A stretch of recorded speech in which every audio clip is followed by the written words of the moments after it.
Hello, my name is Alan Susia, and I'm from the bilingual group in the primary education degree at the University of Murcia. And in this project, I'm going to design an assignment which I have chosen the six course group in which we're going to work on some ICT competences.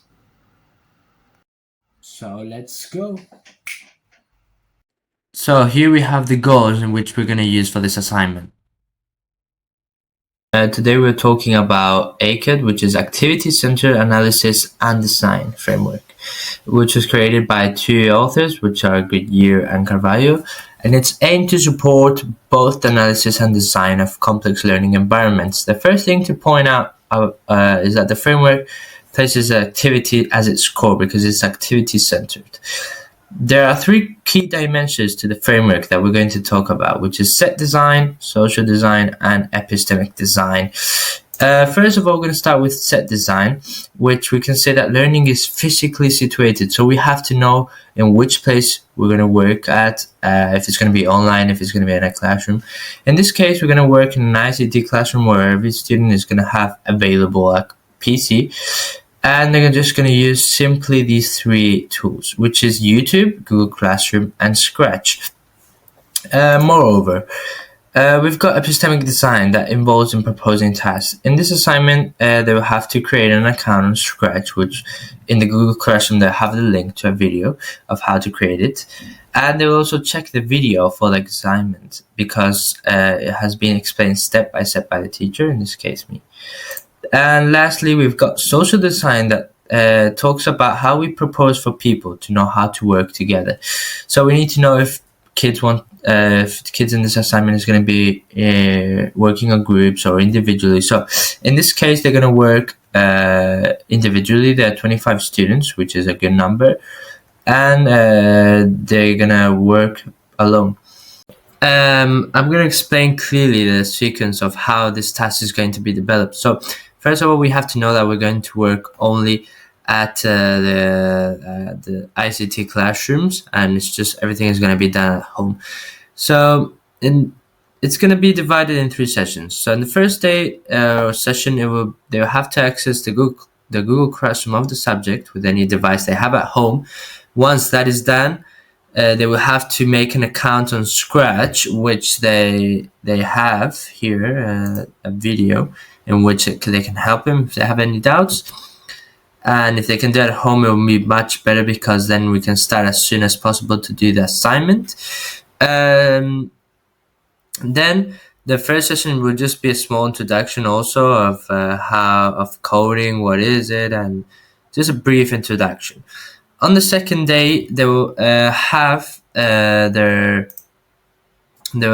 accounts ready, and hopefully the teacher will help anyway the students who do not have their accounts yet. And then the teacher will start explaining the assignment, which is also in Google Classroom, which they can watch what they have to do, and there's a video step by step in which they will have to follow. But the instruction says clearly that they'll have to change the background and the ball and the rest is just voluntary if they can do it. If they cannot, it's okay. So, however, previously the teacher will introduce the elements that Scratch has.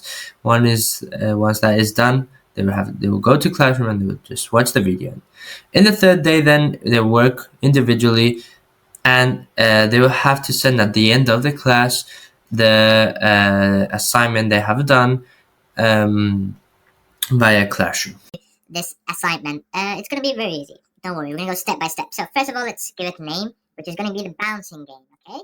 Perfect. So once we got the title, we're going to go to choose a ball.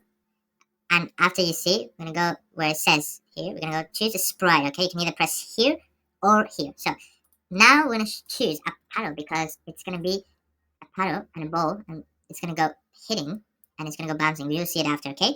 Now, we have to choose a line, okay? A line. Go to line. Okay. Now, we don't like this background, so let's change it, okay? Let's go here where it says choose a backdrop. I'm going to press, when you click here, and let's go to space. And let's put this one, which is quite cool. So now, you see we are online. Now, we're going to put this here on the bottom, okay? You just have to scroll it down to the bottom, okay? And that's it. That's perfect. I'm gonna move this paddle a bit low, and we'll leave the ball there for now.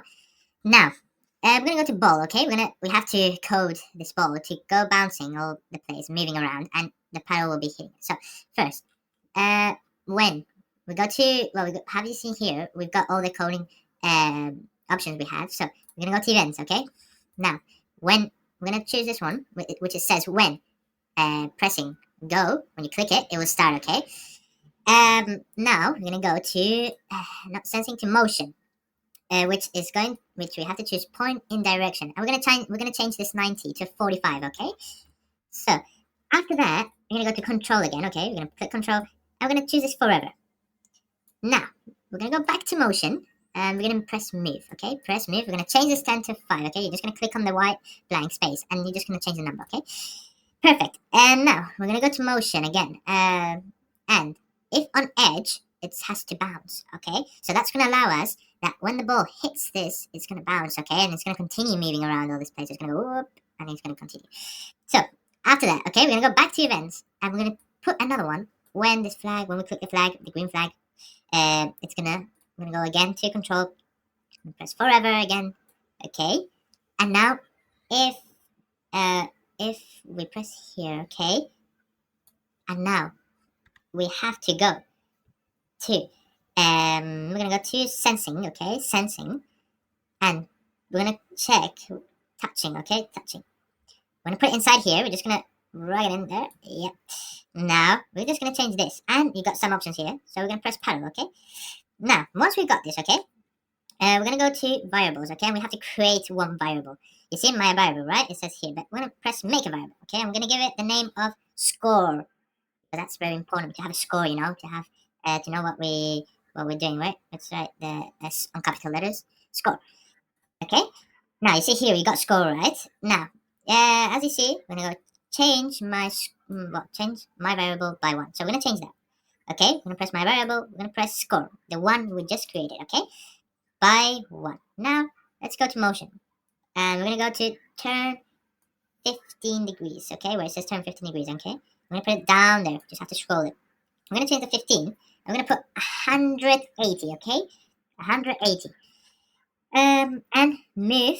We press move again, and we're gonna leave it like that. Okay. We're gonna go to control again, and wait. Press wait here, down here, below. And we're gonna put instead of 1, we're gonna put 0.5 seconds. Okay, so I can go slow the ball, which means the ball will go slow down. Okay, now let's code the paddle. So we're gonna press again. Once we're gonna go to events. I'm gonna press when clicking the green flag again. We're gonna go to forever, which is on control, and we're gonna go to sensing.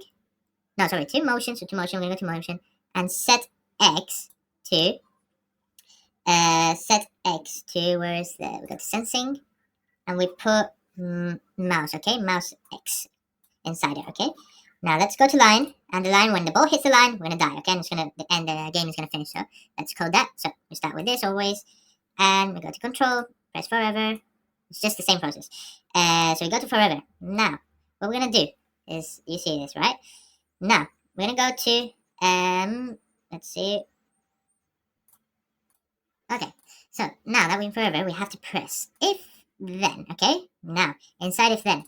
We're gonna go to here again where it says sensing, and we're gonna go to touching. Okay, again, we're gonna put it inside here, but we're gonna change this. I'm gonna say ball, okay?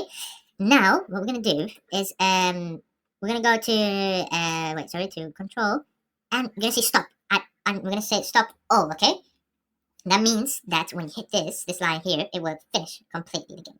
Okay, now, let's test if this is going to work. So we're gonna press, full screen control, okay? Let's see if I press go again, and now you see with the mouse, we're gonna be moving it, and we have to try and hit the ball. Oh, there you go. Got 2 points already. You see the points and how we hit it. It's gonna go like that, and you just have to get the highest score as possible, okay? And here you just have to press stop, and here you go. We got all the game done. So now I'm gonna answer the question is what ethical problems could you or your students or the parents find doing this activity in the classroom, and how am I going to solve it? So first of all, we've got despair, which means desperation, because As the students will be doing a game which they will like, they will not be desperate owing to the results they're going to get when they finish coding their game, which will give them a lot of motivation. The second ethical problem I found is that the teacher has to check if it's accessible and available for all students. So there are students obviously who have difficulties like dyslexia or TDAH, which doesn't influence a lot, but they have problems in which they should check any difficulty to adapt it. So what the teacher will do is check if it's possible to do adapted for them. If not, the teacher will just have to search for another program. Now we've got the access to the tools, which the teacher has to check if there's always an available ICT classroom for the students to work on the assignment, because there's some students obviously who don't have the enough resources to do it at home. So it's better to just do it at class, everything. And now we have to check also if the assignment is corresponded to the curriculum. So basically, the teacher will just check before doing the assignment if it's inside the curriculum and if everything is all right. So first of all, it can be hard to understand because it can be difficult for the students to understand how to use it. The teacher will explain how to use the program with resources such as videos, images, presentations, etc.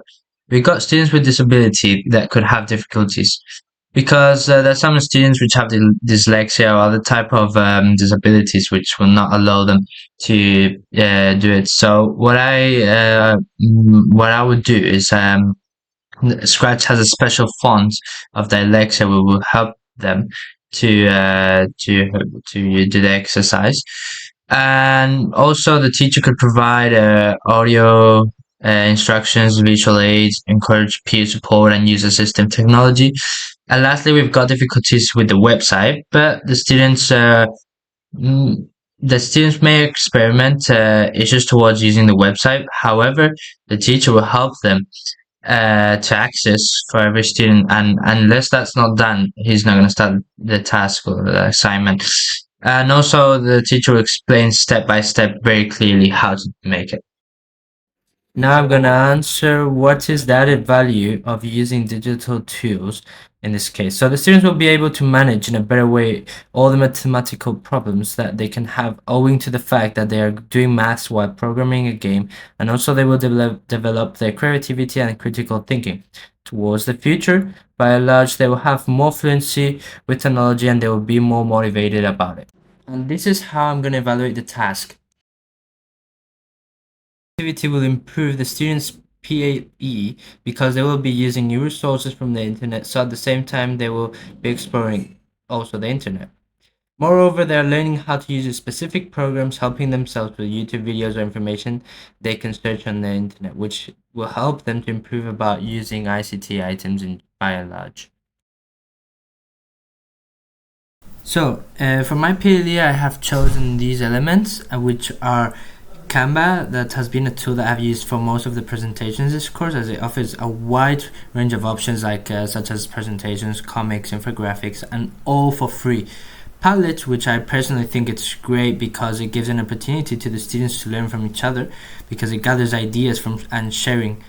Not only improves their perception, but they will also enable them to look at a particular idea from many perspectives.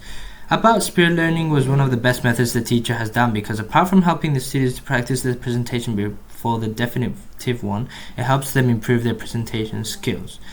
ChatGPT, given that I personally think it's a great source to include for to search any type of information and have a clear idea of anything that we don't know. Also about Google Drive, due to the fact that we've always used it as a main tool to work out through all the course and since high school too, and it's a very useful and easy platform to use for any task. So these are the three areas that I've chosen from the digital method, which are digital resources, teaching and learning, and facilitating learners' digital competence. So we got digital resources, which educators are currently facing with a wealth of digital educational resources that they can use for teaching. And one of the key competences that any educator needs to develop is to come to terms with this variety to effectively identify resources that best fit for their learning objectives, learner group, and teaching style. And what I've learned from this area is that how It's how to get all the sources without copyright and how to work with them in an adequate way. Also about teaching and learning, because it's managing and orchestrating the use of digital technologies in teaching and learning, and it is very easy to just teach the students how to just make things. But the aim of this is that students with these digital skills are able to work with these digital skills by themselves by teaching and learning. And I learned about this, that how to use it in an adequate way, the digital technologies for learning.